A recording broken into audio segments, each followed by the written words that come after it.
Para tratar das tendências do conto africano durante a década de 1960, que foi a década das independências africanas, eu parto de uma anedota sobre o Festac 77, o Festival de Artes e Autoafirmação Cultural Africana, realizado na Nigéria. Foi nesse festival que uma visibilidade inédita foi dada à literatura e cinema angolanos. A ele se liga um importante impulso de institucionalização e fomento de uma literatura nacionalista da Angola, que já vinha sido escrita nos pavilhões prisionais, no exílio ou nas fileiras das guerrilhas, e havia-se de organizá-la e fazê-la circular a seu público-alvo, os cidadãos e cidadãs de uma Angola recém-independente. Pois bem, o Festac 77 não foi um festival no sentido que a gente está acostumado. Esse teve dimensões de Olimpíadas, de uma Copa do Mundo. Ele custou para acontecer em função de uma guerra, mas naquele ano de 1977 ele foi possibilitado por uma conjuntura de alguns acontecimentos recentes. Primeiro, a Nigéria tinha descoberto petróleo em seu território e recebido um influxo de dinheiro inédito. Bilhões vêm sendo gastados para manter os povos africanos separados. É impossível gastar dinheiro demais para unir o povo negro, disse um coordenador internacional do evento, contra uma objeção comum de que um festival daquelas dimensões seria uma excentricidade de um governo nigeriano novo. Hoje é amplamente reconhecido que o Festac 77, ou Segundo Festival Mundial de Artes e Cultura Negros e Africanas, foi um ponto de virada na diplomacia nigeriana e sua contribuição à cultura diplomática global. A sacada do então governo Obasanjo foi unir uma conscientização pós-colonial da África e de seus descendentes nas Américas e na Oceania. Então, o movimento Black Power havia atingido sua maturidade nos Estados Unidos. Dezenas de ex-colônias europeias na África vinham adquirindo independência desde 1960. Angola está no meio delas. Então o Festac se provou como um marco de afirmação cultural e diplomática desses jovens estados. A afirmação de que vinha aí uma nova África. E havia uma necessidade para africanos redefinir os parâmetros de quem era o africano e que qualquer redefinição teria que incluir as comunidades negras fora da África também. Isso é uma citação do Arthur Moore. Aqui um monte de pensadores começam a pensar o significado da diáspora. Aquele foi um momento privilegiado em que intelectuais do mundo negro inteiro se sentaram para colocar em pauta a reorganização de uma população que há séculos tinha sido sistematicamente desorganizada, violentada e sequestrada de suas origens, por causa da escravidão principalmente, é claro, mas que agora prometia para si mesma que a África e os africanos voltam a se pensar como uma só demografia. A pesquisa do passado e grandeza dessa África como berço da civilização teria que acontecer também, e fazer isso exigia um esforço que iria além de fronteiras nacionais, de rixas étnicas e de barreiras linguísticas. Para além, enfim, de divisões que estavam acabando com o mundo branco, que estava fundado na Guerra Fria e ameaças nucleares constantes. Então, assim, a África propunha repensar uma harmonia do bloco a partir de novos parâmetros. E esse esforço em si é inaugurador da política externa nigeriana, do fortalecimento de movimentos revolucionários que no Festac ganharam legitimidade diplomática mesmo para a fundação futura de Estados nacionais independentes. Além de uma politização da cultura musical, da poesia. Você tinha a imagem já do artista expondo seu talento e repertório num evento que faria diferença para a sua comunidade. Ele não estava ali só como alguém que estava tocando por um cachê, como quem cumpre uma função empregatícia qualquer. Essa mentalidade define a estética pan-africana daquela década também. No manifesto escrito e distribuído na ocasião do Festac, o romancista sul-africano Lewis Nkosi comenta o seguinte: o que distingue a nova escrita da África é a sua insistência no realismo. A partir do início dos anos 60, a literatura africana evolui em termos de qualidade e produtividade, de forma que agora se tornou possível recuarmos e fazermos um inventário dela. Contudo, tal tarefa deverá incluir o reconhecimento da criatividade literária de uma das áreas mais negligenciadas da literatura africana, a obra de poetas africanos falantes de português. Então, o foco na África lusófona é algo muito inesperado nesse artigo, Possivelmente o Nkosi foi influenciado pelo documentário do Rui Duarte de Carvalho, que estava sendo exibido na íntegra no Festac, e é um documentário sobre poetas nacionalistas na década de 1950 e sua participação nas guerrilhas. Um pioneiro do cinema chama atenção para os pioneiros de uma literatura nacional independente. E mais do que isso, na ocasião, ela é ancorada a uma tendência pan-africana, ao caráter de um continente que, segundo idealizadores daquele projeto, transcendia fronteiras físicas. A África negra, branca e árabe estavam sendo ali representada, tanto por seus habitantes quanto por sua diáspora, pelos Black Panthers estadunidenses e por Stevie Wonder, pelo afro-brasileiro Gilberto Gil, que era um convidado de honra ali, até habitantes da longínqua Papua Nova Guiné, na Oceania. Então essa ideia da África transcontinental representava uma resistência progressiva e uma promessa em um mundo afundado nas disputas da Guerra Fria. E esse imaginário, como vou tentar mostrar, é decisivo para a forma que tomou o conto angolano até aquela década de 1970. O Nkosi critica abertamente o passadismo de alguns autores do movimento caribenho Negritude, uma volta tingida de misticismo a um culto pela ancestralidade que nos faz, abro aspas, que nos faz olhar para trás e continuar sem se envolver com os problemas do momento, fecho aspas. Então, esse fator também coincide com a prática de escrita do conto angolano que ele, como sul-africano, sequer teve chance de conhecer. Carlos Everdossa, um angolano, comenta 3 anos antes o motivo para tal. Ele diz o seguinte: a literatura revolucionária angolana circula clandestinamente, eles ainda estavam na Guerra da Independência, né? À espera dos novos tempos que se aproximam a passos largos. A literatura deste tipo, poemas e contos, não tem possibilidade de publicação. Ele escreveu em 74, inicialmente. Em seguida, o Everdossa menciona uma porção de nomes de escritores que já tinham escrito parte substancial de suas obras, mas o fizeram nos calabouços da PIDE, que era a Polícia Colonial do Fascismo Português. Entre esses nomes está um combatente que morreu pouco depois, que é o Ernesto Lara Filho, e outros que se tornaram conhecidos e célebres uma vez que Angola se torna independente. Luandino Vieira, aquele a quem Everdossa dedica maior espaço como contista, e aquele de quem tratarei com maior detalhe também. Angola é proclamada independente no dia 11 de novembro de 1975. No dia 10 do mês seguinte, eu cito, a primeira instituição a ser oficialmente constituída no país foi precisamente a União dos Escritores Angolanos, cuja sigla é UEA. E Luandino Vieira foi um de seus idealizadores, idealizador do cinema restauração.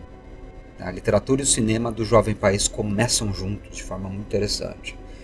O fato é curioso, mas não constitui uma exceção em estados que conquistaram sua independência no século XX, porque tanto na África dos anos 60, quanto no Sudeste Asiático dos anos 40, a luta de libertação foi fundamentalmente arquitetada como um movimento paralelo a um processo de transformação cultural.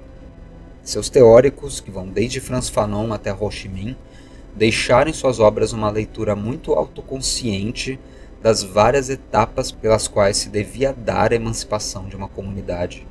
E uma delas é justamente o desenvolvimento de seus próprios órgãos de civilização e expressão coletiva.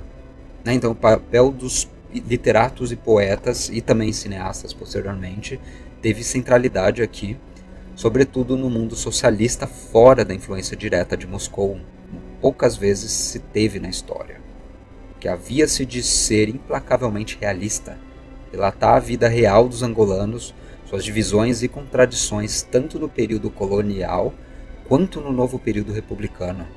Era o único jeito de o artista cumprir sua função de pesquisador da realidade. E nesse sentido, o pesquisador Russell Hamilton qualifica a nova prosa nigeriana e angolana como pós-colonial, mas também pós-otimista, ele diz. Eu cito aqui. Sem dúvida, alguns dos primeiros romances pós-coloniais, destacando-se a Man of the People, de 1966, do nigeriano Chinua Achebe, não apenas rejeitam o neocolonialismo, também censuram a classe governante desses novos Estados-nações da África da pós-independência.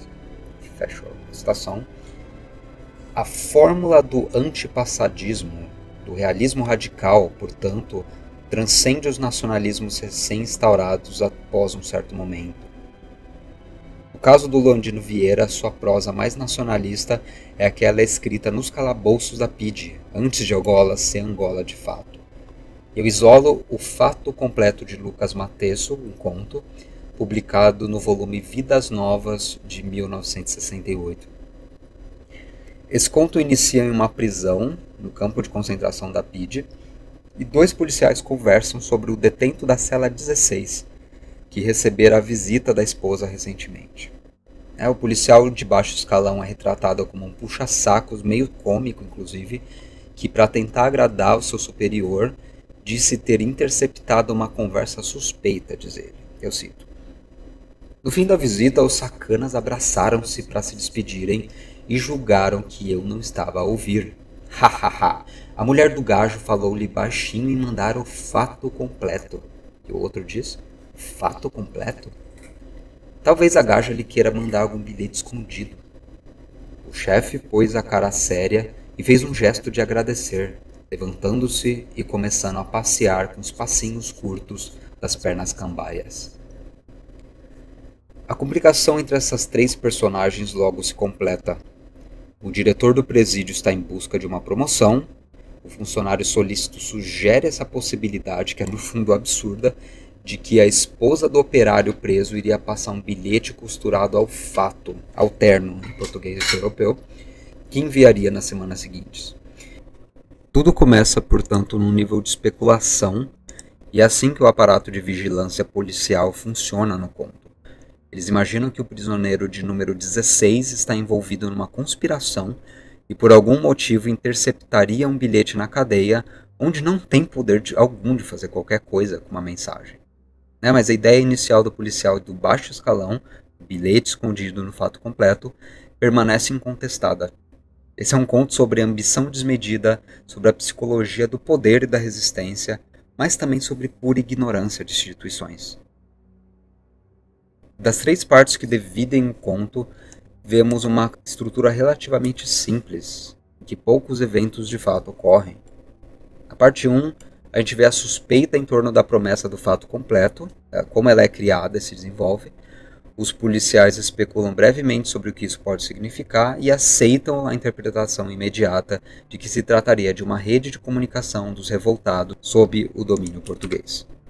Já na parte 2, o prisioneiro 16 passa 3 meses de privações, espancamentos e interrogatórios diários, pouca comida, para que assuma sua culpa em algum esquema. E ele nem sabe o que esperam dele. Há em suas reflexões narradas em terceira pessoa menção a um colega de trabalho chamado Domingos André, lá da fábrica. E seja lá o que sabe sobre esse Domingos, pouco nos é revelado. O protagonista Lucas Matesso aguenta sua tortura pelos colegas, ele sabe que o poder policial em questão é arbitrário e qualquer menção a um nome de um colega pode levar à destruição da sua vida. E a psicologia do poder é muito bem analisada nesse conto. Pessoas em posição de poder irrestrito gozam da possibilidade de agir impunemente e quase invariavelmente vão se tornar pouco rigorosas com seus próprios cérebros. Elas vão se entranhar em especulações sobre possíveis conspirações, caso isso alimente suas horas de tédio, seu senso de poder sobre prisioneiros políticos rendidos e alimentar seu carreirismo, como é o caso do diretor da prisão em questão. É a clássica cena da dialética do senhor escravo que vai e volta na literatura africana e da diáspora africana também. Ela consta em uma famosa cena da narrativa de Frederick Douglass, um escravo americano, de 1845, um clássico absoluto da literatura afro-americana, e ela acontece aqui também, num conto de Angola, de 1962. A ideia é que o poder irrestrito gera duas posturas distintas perante a realidade. O carrasco, o capataz e o policial da PIDE goza de regalias que o torna descuidado. E satisfeito com a sua situação, imerso na ilusão da sua superioridade natural perante um inimigo que sua categoria criou antes de tudo, ele age. E o escravo, no caso de Frederick Douglass, o prisioneiro político, no caso de Luandino, o torturado, por sua vez, resiste ou padece. Ele aprende a entender o próprio sofrimento e limites, a fragilidade e a psicologia do torturador. Se isso não o salva na maioria dos casos, ao menos lhe dota de uma vantagem estratégica e intelectual. É ele quem está mais consciente das conjunturas e dos jogos de poder.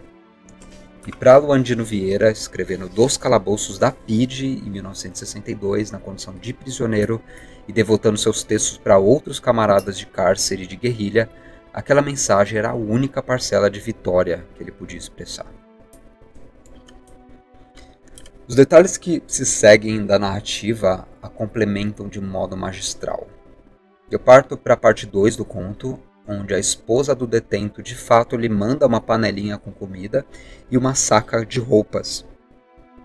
E eu cito: "Mas não veio fato?" pergunta o policial. "Não, chefe, veio comida. Dessa comida que os gajos comem, com aquela porcaria de azeite amarelo, com esta roupa. Claro, aquilo é truque combinado." A comida, a cultura e, como veremos, a linguagem divide os policiais portugueses e o negro angolano encarcerado. A comida do negro angolano é vista como asquerosa, sua mulher é desdenhosamente descrita por um policial como, apesar de preta, boa. E vendo-se pressionado a apresentar provas de conspiração para um superior que não aparece no conto, esse diretor da prisão coage o funcionário a vasculhar as roupas em busca do tal bilhete.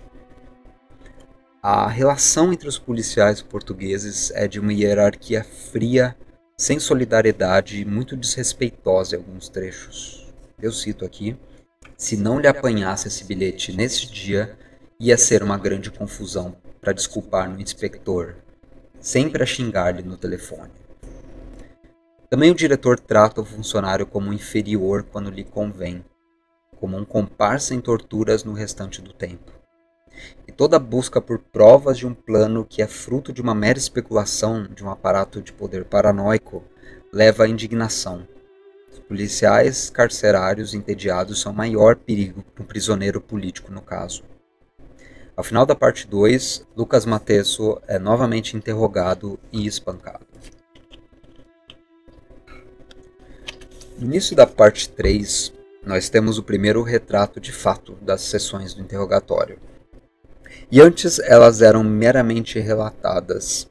Sua violência era sugerida, os resultados das pancadas eram descritos de uma forma um tanto gráfica, né? Apesar do caráter sugestivamente cômico da figura dos dois policiais, não há nada de engraçado nesse conto.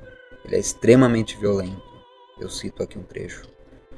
Lucas Matesso tinha aguentado esses dias todos dos 3 meses, mas mesmo com essa porrada de todas as vezes, o medo era ainda igual do primeiro dia. Nada que ele conseguia para os olhos não mirarem esse mexer de surucucu que tem o chicote, para não sentir ainda o cortar da pele, parecia estava sempre a ouvir-lhe nas orelhas, para segurar o cuspo grosso que engolia e parar esse tremer de caniço que lhe enchia no corpo. Mas não tinha também medo, sabia bem o que custa quando está só a ver. Logo que o chicote cai e dói e continuam a bater, pronto.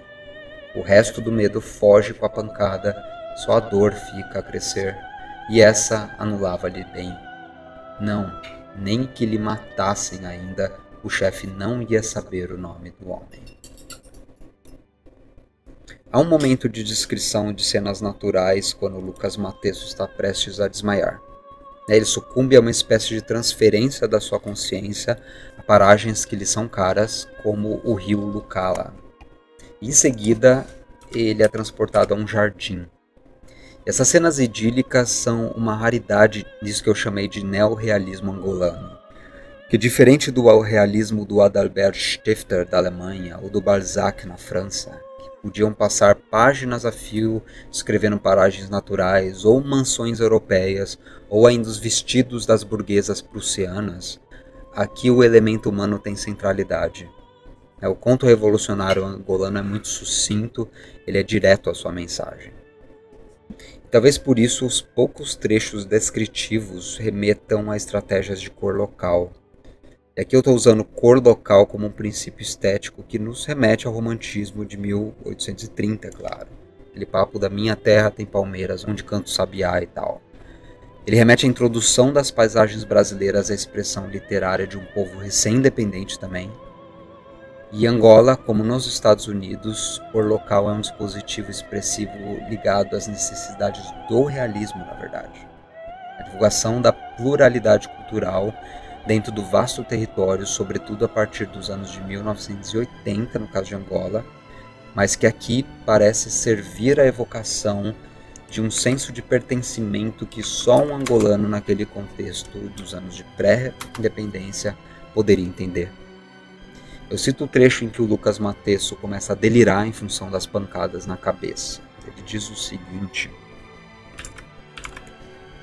"E era o Lucala que ele via, o rio da terra mijando a água boa nas lavras, o Lucala descendo, vagaroso e seguro, sem medo, já depois do salto do Duque de Bragança, que hoje é uma cachoeira chamada Calundala, a correr para se deitar em cima das águas do mais velho Cuanza e de mão dada seguirem os dois na direção do mar.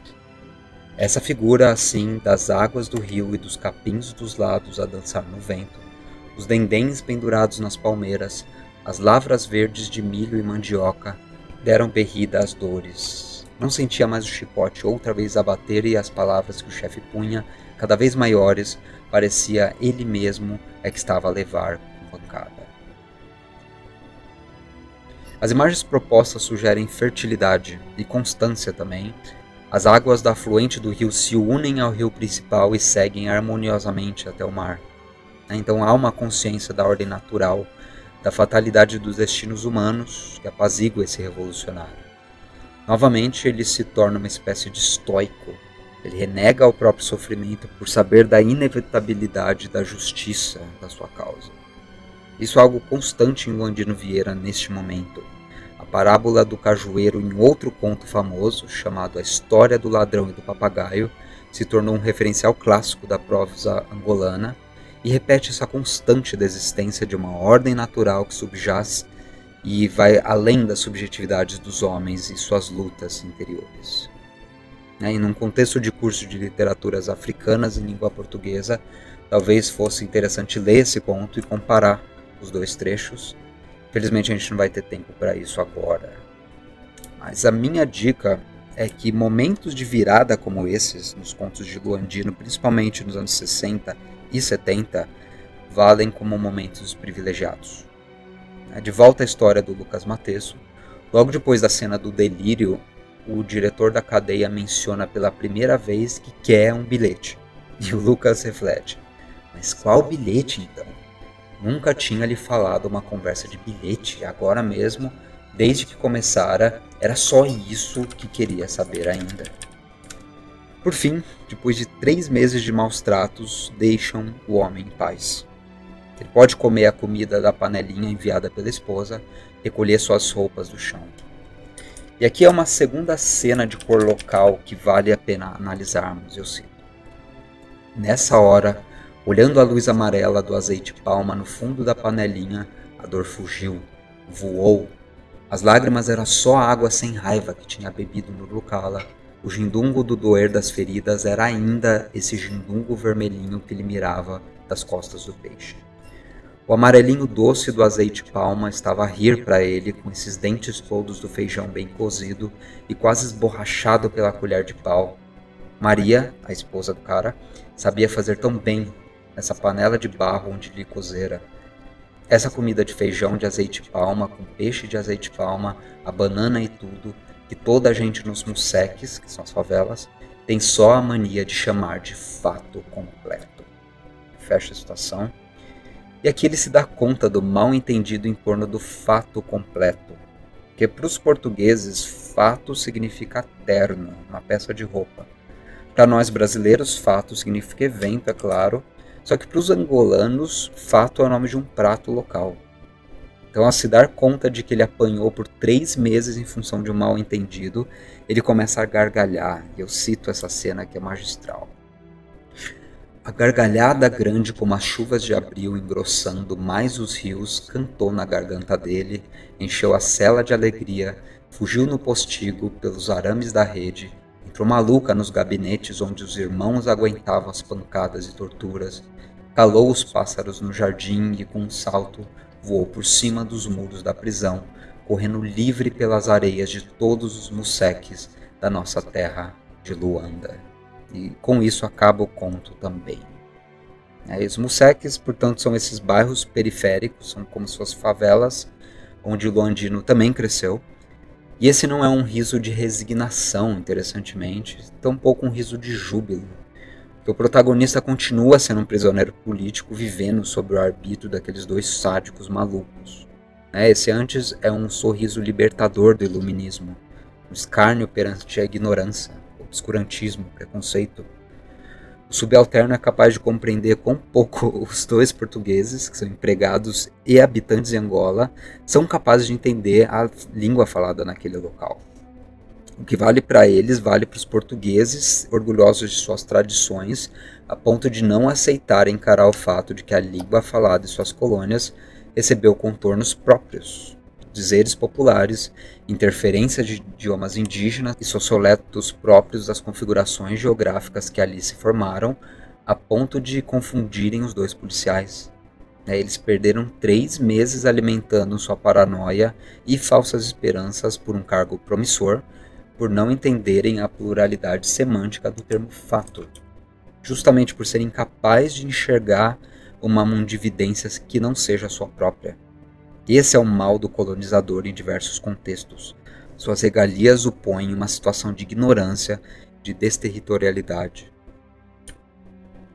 Quando pensamos na veiculação de um conto como esse, que foi finalizado no dia 13 de julho de 1962, dentro de uma prisão da PIDE, como mencionado, mandado para fora dos portões da cadeia clandestinamente, aliás, nós temos que considerar o fato de que a mensagem libertadora a ecoar pelos museques precisou esperar mais 10 anos para ser de fato divulgada. Só no pós-independência, Luandino Vieira e demais nomes anunciados por Carlos Everdossa, Arnaldo Santo, Mário Antônio, Antônio Monteiro, Cândido da Velha, para quem eu dou destaque, e tantos outros foram lançados finalmente em formato livro e divulgados pelo novo governo independente.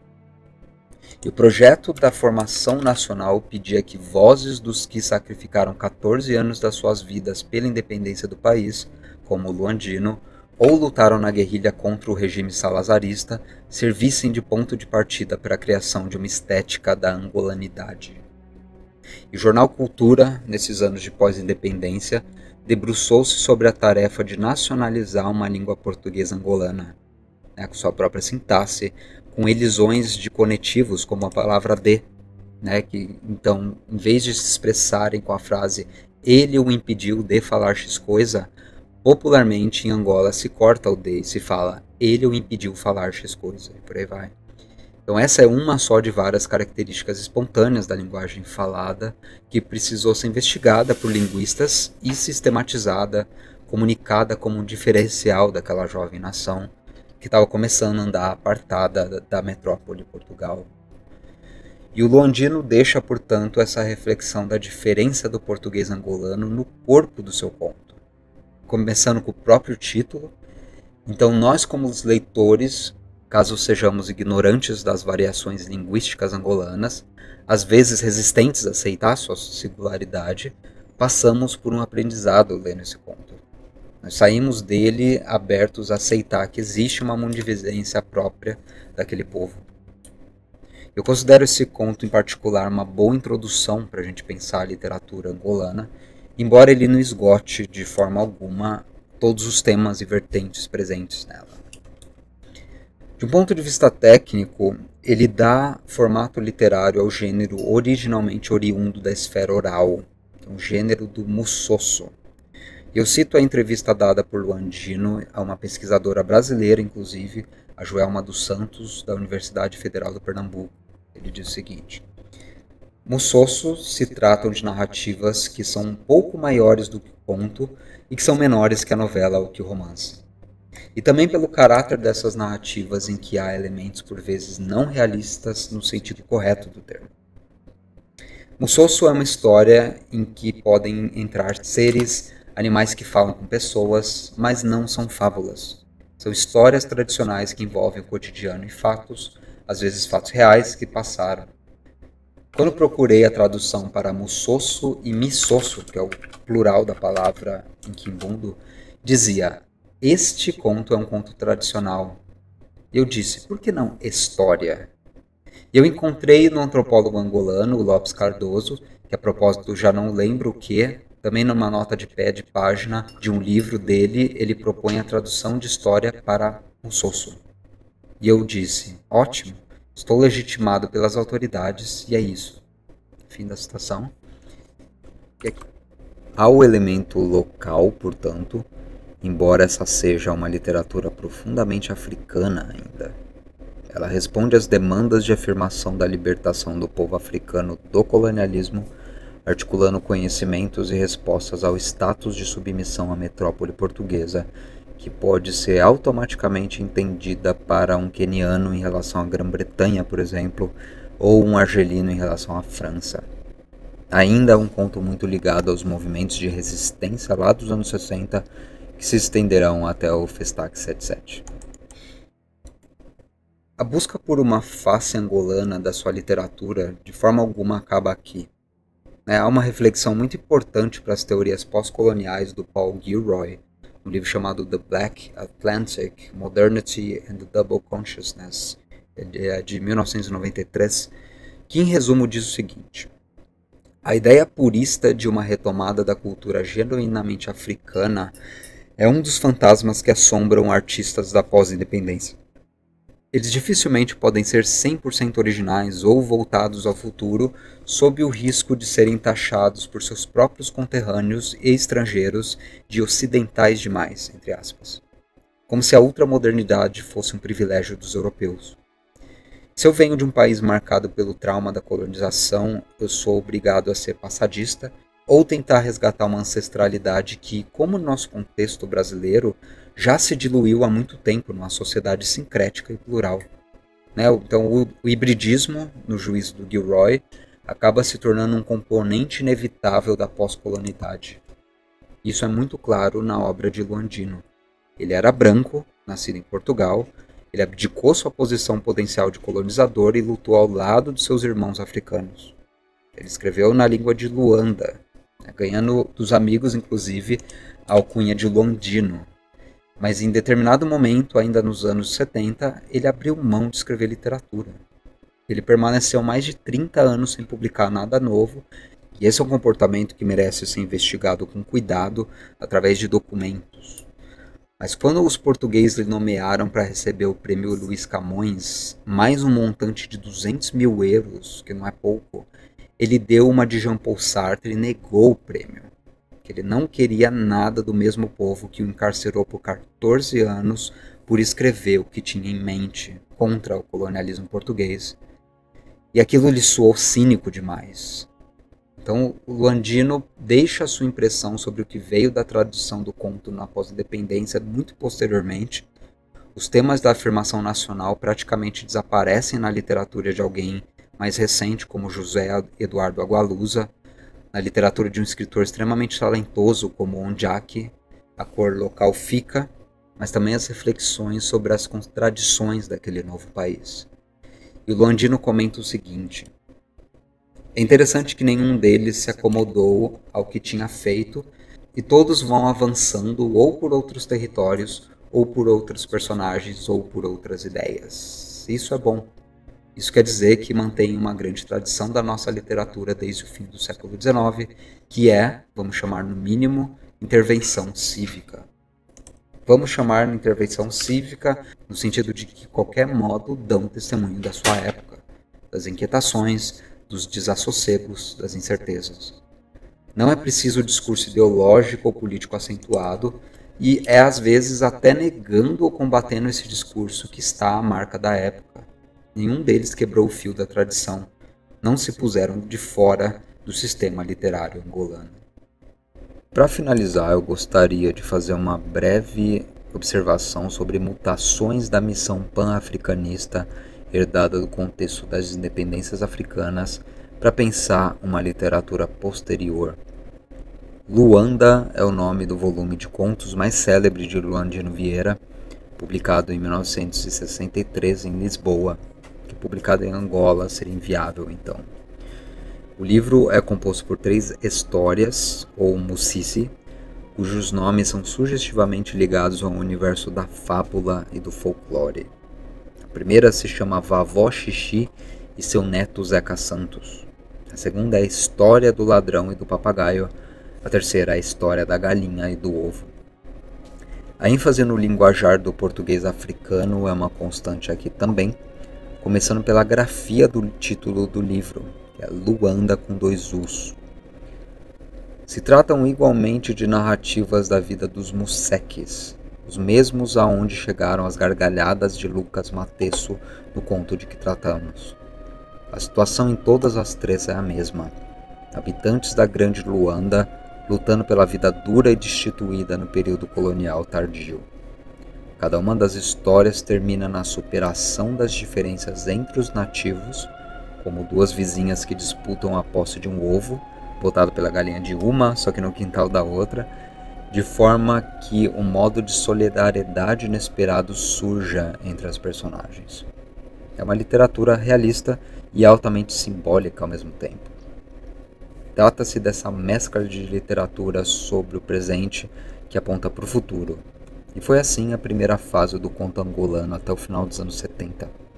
Seu caráter estava intimamente ligado aos imperativos de afirmação da nacionalidade e de uma causa comum lutada pelos revolucionários que conquistaram a independência do país e precisavam pensar o seu futuro possível. Uma literatura posterior, por sua vez, é crescentemente urbana e algo menos lisonjeira do governo independente. Eu leio a partir de um volume chamado Literaturas Africanas, publicado pela Fundação Cecierge, pela Cláudia Amorim e várias outras contribuidoras, já recomendando esse volume como um ponto de partida para pesquisa sobre literatura lusófona em países africanos. Os volumes lançados em questão não são exatamente profundos nos seus tratamentos literários. Seu objetivo parece ser mais o de fornecer panoramas sobre Moçambique, Cabo Verde, Angola e demais literaturas desconhecidas para nós, e trazem nomes e bibliografias com a qual todos os interessados em estudar esse filão da produção artística em português devem confrontar. É um esforço inicial extremamente valioso, disponibilizado gratuitamente na internet, aliás. A citação é a seguinte: é importante que você, leitor ou leitora, saiba que 1992 é considerado um ano marcante para a literatura, a cultura e a política em Angola. É nesse ano que Pepe Tela publica A Geração da Utopia, obra de grande viés crítico de que falamos anteriormente. E é também em 1992 que há as primeiras eleições multipartidárias em Angola, e é quando Luandino Vieira se muda definitivamente para Portugal, onde vive isolado desde então.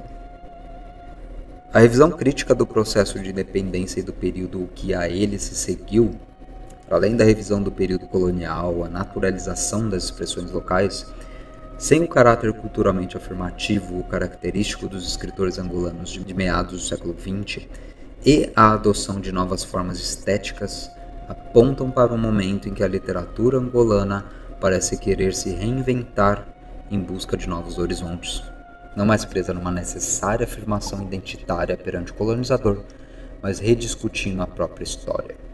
Fecho a citação. Aqui menciona-se o alto exílio de Luandino, que como nacional português que lutou por Angola, abre mão da tarefa de escrever a literatura futura dos angolanos. Já caberia a eles fazê-lo. E Pepe Tela, um angolano mesmo, entra em cena nos anos 80 e 90 como grande prosador do país. O livro marca o que chamei de virada no tratamento dos temas nacionais. A Geração da Utopia, romance de 1992, confronta muitos problemas já explorados na literatura anterior, mas da perspectiva realista de uma Angola pós-independência.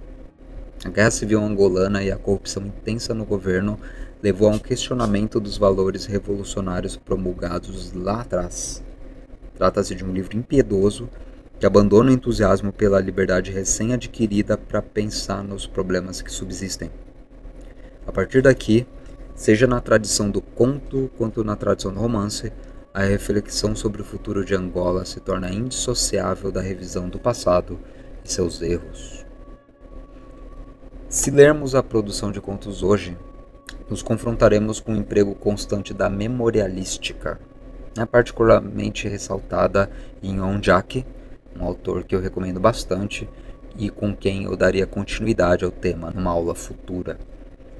O Onjaki mistura relatos dos mistérios da vida infantil nos anos 80 em um volume como Os da Minha Rua, mesclando os relatos de como foi a educação em uma Angola socialista, sob a tutela de uma professora cubana rígida que dava aula de rifle às costas e a quem ele idolatrava. Histórias do tipo que são muito íntimas se misturam a histórias que tratam de história mesmo, da historiografia do país. E o seu humor e distanciamento reflexivo perante o processo de desenvolvimento histórico angolano provê um quadro muito distinto daquele clima de idealismo exacerbado de Luandino, mas cria uma continuidade interessante aos temas aos quais os participantes do Festac 77, num momento ímpar de entusiasmo pelo futuro do mundo na Guerra Fria, expressavam.